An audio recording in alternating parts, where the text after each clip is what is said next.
Hello friends, मैं योगिता आपका स्वागत करती हूँ आपके अपने YouTube channel learn and grow with Yogita में। फ्रेंड्स, आज हम ज्योग्राफी की सेकंड सीरीज़ स्टार्ट करने जा रहे हैं, जिसमें हमने लास्ट सीरीज़ में हमने ज्योग्राफी के बारे में पढ़ा था कि ज्योग्राफी क्या होती है, उसके फादर कौन है। आज हम इंडियन ज्योग्राफी के बारे में पढ़ेंगे, जिसमें भारत की हम सामान्य स्थिति तथा उसके आकार के बारे में पढ़ेंगे। तो फ्रेंड्स, जो हमारा इंडिया है उसकी आकृति कैसी है, तो उसकी आकृति चतुष्कोणीय है, यानी टेट्राहेड्रल है। और टेट्राहेड्रल कैसे है, क्योंकि ये एक ये पॉइंट, इसका ये पॉइंट, तो ये हमारी आकृति कैसी हो गई इंडिया की, कि चतुष्कोणीय आकृति हो गई। तो इसके भारत की जो स्थिति है, स्थिति किस टाइप की है, तो भारत किस में स्थित है, उत्तरी पूर्वी गोलार्ध में स्थित है।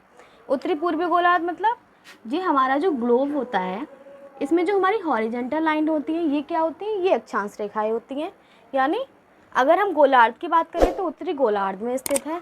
और अगर हम देशांतर रेखाओं की बात करें तो हमारी जो वर्टिकल लाइनें होती हैं वो हमारी देशांतर रेखाएं होती हैं।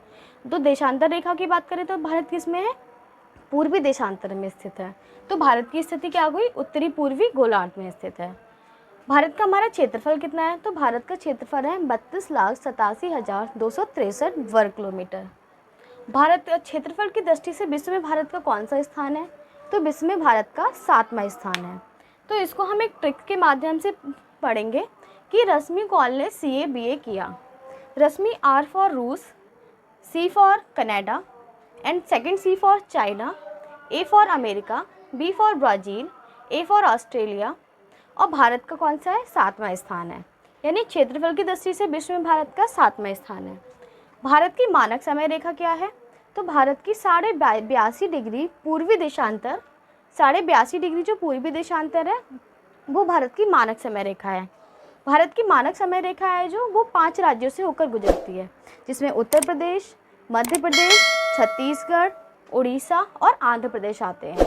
तो भारत की जो मानक समय रेखा है उसका निर्धारण इलाहाबाद के नैनी झील से किया गया था।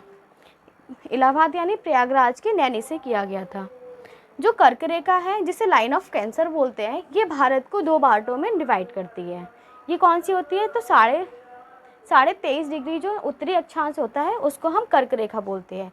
यह रेखा कितने राज्यों से जाती है, तो भारत के 8 राज्यों से होकर गुजरती है।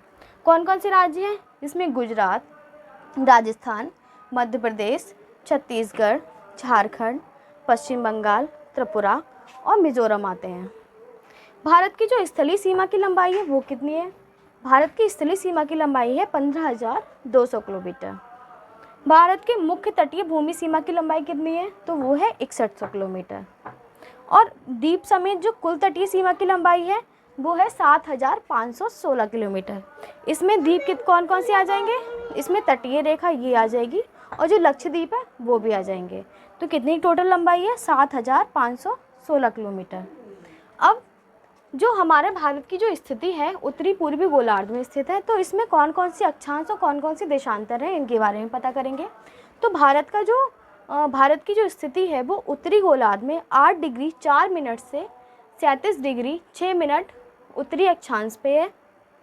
इसका जो सबसे उत्तरी पॉइंट है वो इंद्रकौल है और सबसे जो दक्षिणी पॉइंट है वो कन्याकुमारी में कैप कमोरिन है। और जो इसका पूर्वी देशांतर है वो 68 डिग्री 7 मिनट से 97 डिग्री 25 मिनट तक वो पूर्वी देशांतर है। इसका जो सबसे पश्चिमी पॉइंट है वो गौरमाता यानी सरक्रीक जिसे बोलते हैं, ये गुजरात में स्थित है। तथा सबसे जो पूर्वी बिंदु है वो किवतु अरुणाचल प्रदेश में स्थित है। भारत की जो हम पूर्व से जो पश्चिम लंबाई है, पूर्व से पश्चिम लंबाई वो कितनी है, 2933 किलोमीटर। और सबसे उत्तर से जो दक्षिण लंबाई है वो कितनी है हमारी, 3214 किलोमीटर।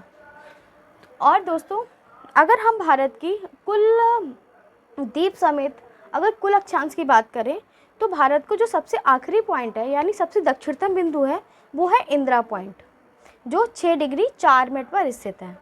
दोस्तों, आज की वीडियो में हमने भारत की स्थिति तथा उसके आकार के बारे में पढ़ा। नेक्स्ट वीडियो में हम भारत के राज्य और उसके केंद्र शासित प्रदेशों का वर्णन करेंगे। अगर आपको ये वीडियो अच्छी लगी हो तो चैनल को लाइक, सब्सक्राइब, शेयर ज़रूर कीजिए। धन्यवाद। जय हिंद।